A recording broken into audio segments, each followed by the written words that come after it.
आज की वीडियो में सुप्रीम कोर्ट के सामने यह सवाल था कि स्टेज ऑफ चार्ज और स्टेज ऑफ डिस्चार्ज के बीच में क्या अंतर होता है। इस बात को उन्होंने इस केस के अंदर उजागर किया है। मुद्दा यह आया था कि स्टेज ऑफ डिस्चार्ज पहले आता है या स्टेज ऑफ फ्रेमिंग चार्ज पहले आता है। यदि हाईकोर्ट ने कहा हो कि इस पॉइंट को स्टेज ऑफ फ्रेमिंग चार्ज पर सुना जाना है, तो क्या उसे पॉइंट ऑफ डिस्चार्ज पर भी सुना जा सकता है? यदि आरोपी को किसी अन्य सेक्शन के तहत कोई रिलीफ दिया जाना है या उसने मांगा है, तो उसे स्टेज ऑफ डिस्चार्ज पर सुना जाएगा या स्टेज ऑफ फ्रेमिंग चार्ज पर सुना जाएगा। और बात यह भी थी कि यह कोई लीगल डिफरेंस असलियत में होता भी है या इसे बनावटी रूप से यूं पैदा कर दिया गया है कि स्टेज ऑफ चार्ज और स्टेज ऑफ डिस्चार्ज दो अलग अलग मुद्दे हैं।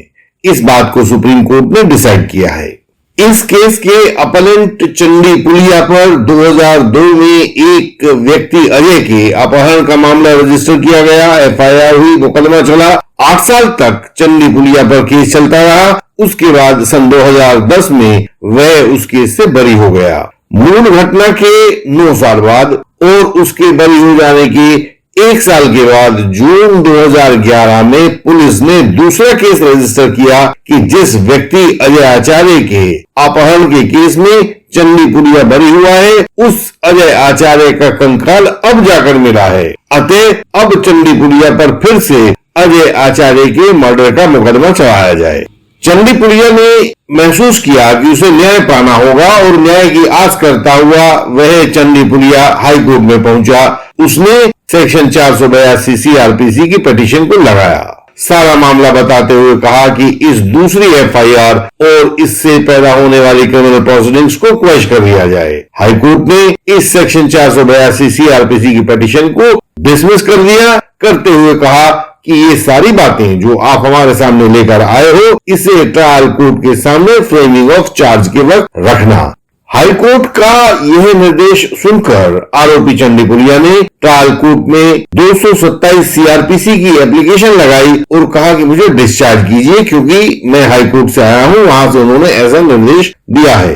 ट्रायल कोर्ट ने इस एप्लीकेशन को लिया और डिसमिस कर दिया। उन्होंने कहा कि यह बात तो डिस्चार्ज के वक्त नहीं कहनी है बल्कि फ्रेमिंग ऑफ चार्ज के वक्त कहनी है। उस ट्रायल कोर्ट ने अपनी बुद्धिमत्ता के अनुसार एक ऐसा भेद पैदा कर दिया स्टेज ऑफ चार्ज और स्टेज ऑफ डिस्चार्ज का, जो कि सीआरपीसी में आज तक के पाठकों ने कभी पढ़ा नहीं था। तो बब्बू जी जज के इस फैसले को लेकर आरोपी पुलैया फिर से हाईकोर्ट के पास गया। हाईकोर्ट ने कहा कि नहीं, ये तो उन्होंने ठीक किया है। ये बात आपको जो हमने कही थी वो स्टेज ऑफ फ्रेमिंग चार्ज के बाबत कही थी और आपने तो इसे जाकर वहां पर डिस्चार्ज के स्टेज पर उठा दिया। तो इसलिए ट्रायल कोर्ट का निर्णय सही है, हम इसमें कुछ नहीं करने वाले।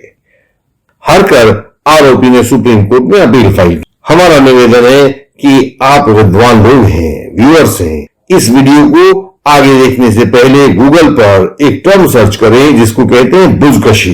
बुजकशी हिंदी या इंग्लिश में इसको सर्च करके देखें। यह अफगानिस्तान में तथा दूसरे मध्य एशियाई देशों जैसे उज्बेकिस्तान, तुर्कमेनिस्तान, जितने देश हैं, इनमें खेला जाने वाला एक खेल है।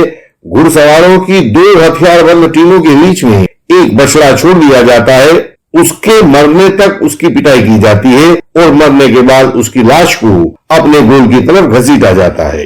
जो घुड़सवार जत्था उस बछड़े की लाश को अपनी तरफ ले जाता है वह गेम जीत जाता है। पूरा विवरण वहीं पर पढ़ें और फिर जब वहां से लौट कर आए तब आगे की वीडियो को देखें कि आरोपी चंडी पुलिया के साथ क्या होता है।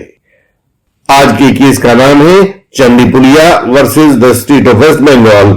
यह एसएलपी क्रिमिनल नंबर 9897 ऑफ 2022 में पैदा होने वाली एक क्रिमिनल अपील थी, जिसे जस्टिस एम.आर. शाह और जस्टिस सी.टी. रवि कुमार ने 12 दिसंबर 2022 को तय किया था।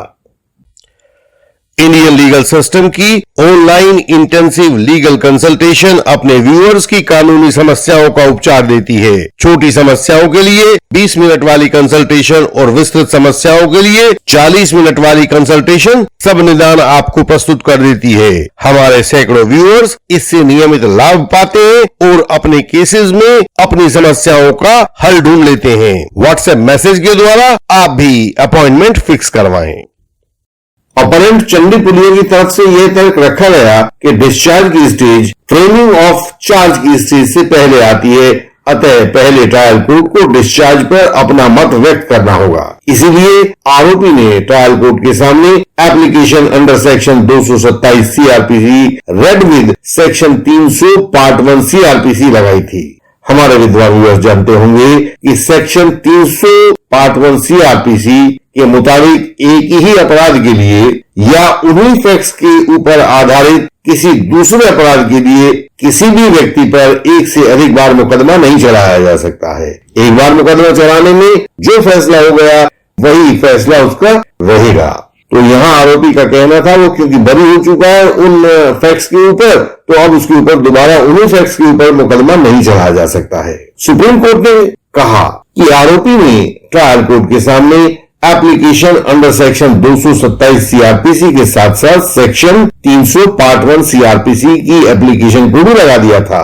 इस पर ट्रायल कोर्ट का कहना था कि सेक्शन 300 पार्ट 1 सीआरपीसी वाली एप्लीकेशन को तब सुना जाएगा जब फ्रेमिंग ऑफ चार्ज वाली स्टेज आएगी, जबकि सेक्शन 227 सीआरपीसी वाली एप्लीकेशन अभी भी ट्रायल कोर्ट के सामने रिकॉर्ड पर पेंडिंग है। सुप्रीम कोर्ट के मतानुसार यह नहीं कहा जा सकता था कि ट्रायल कोर्ट ने आरोपी के पूरे आधार को खत्म कर दिया है। ट्रायल कोर्ट में आरोपी अभी भी अपनी बात कह सकता है।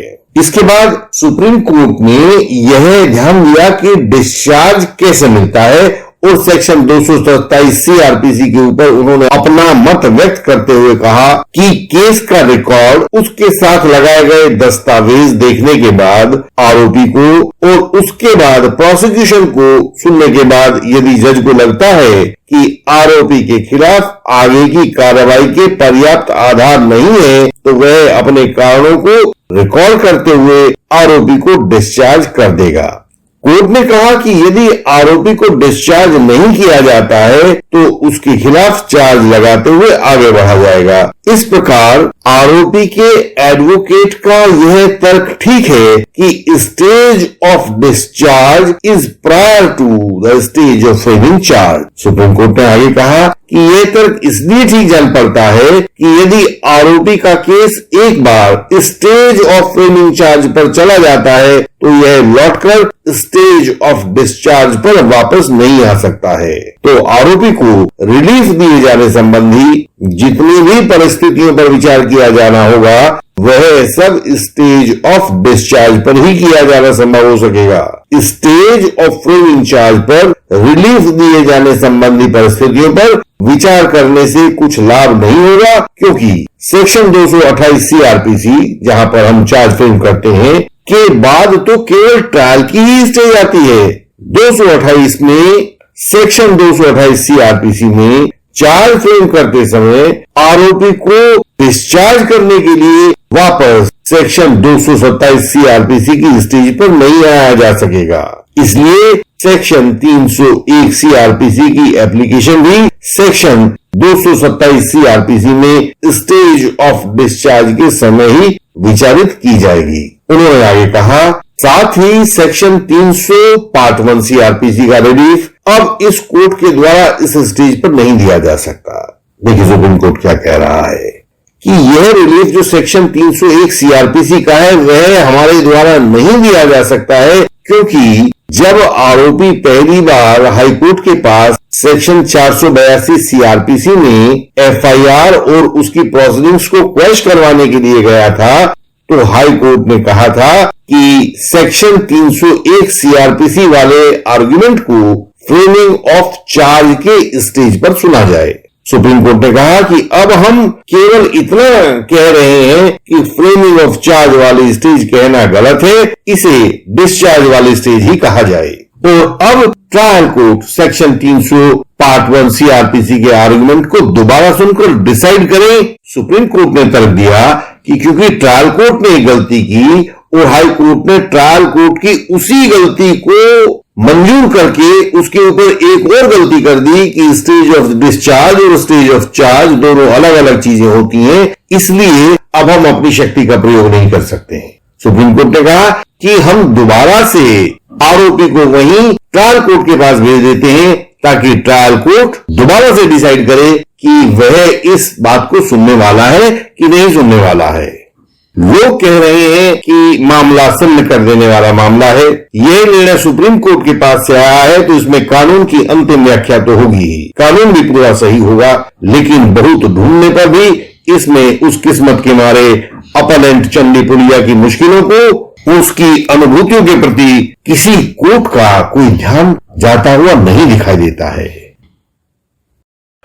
हमारे अनेक व्यूअर्स हमारे पास तब आते हैं जब बहुत देर हो चुकी होती है, उनके केसेस के क्रॉस एग्जामिनेशंस खराब हो चुके होते हैं। भारतीय न्यायिक व्यवस्था में केस मुख्यतः 3 गवाहों पर टिका होता है। पहला प्रोसिक्यूटर्स, दूसरा एक्सपर्ट विटनेस जैसे डॉक्टर्स या एफएसएल एक्सपर्ट्स, और तीसरा investigating officer of the case यानी कि आईओ। इनमें से यदि किसी भी गवाह का क्रॉस एग्जामिनेशन अप्रभावी रहता है तो चाहे आप कुछ कर लें, उसमें सजा से बचाव मुश्किल हो जाता है। अपील चाहे वह हाई कोर्ट में हो या सुप्रीम कोर्ट में हो, केवल ओपिनियन का फेर होती है। उसी अपील को अलग अलग जज अलग अलग तरह से डिसाइड करते हैं। एक जज एक प्रकार से करता है तो दूसरा जज दूसरे प्रकार से करता है। तो असलियत में आपके केस की मजबूती आपका क्रॉस एग्जामिनेशन ही होता है। जैसे व्यक्ति का आभूषण उसका ज्ञान होता है, केस का आभूषण उसमें किया गया क्रॉस एग्जामिनेशन होता है। हम निरंतर फॉल्स एलिगेशन वॉरियर्स को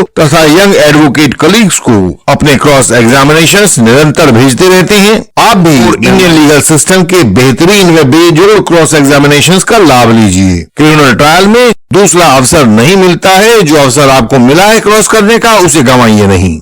हमारी वेबसाइट indianlegalsystem.org पर विजिट करें, हमारा YouTube channel Indian legal system देखें और झूठे आरोपों से बचने की युक्ति सीखें। हमारे व्हाट्सएप नंबर जो सामने स्क्रीन पर दिखाई दे रहा है उस पर मैसेज भेजें, मेंबर बने और सहायता का लाभ पाएं। आपसे अगली वीडियोस में फिर मुलाकात होगी, तब तक के लिए प्रणाम।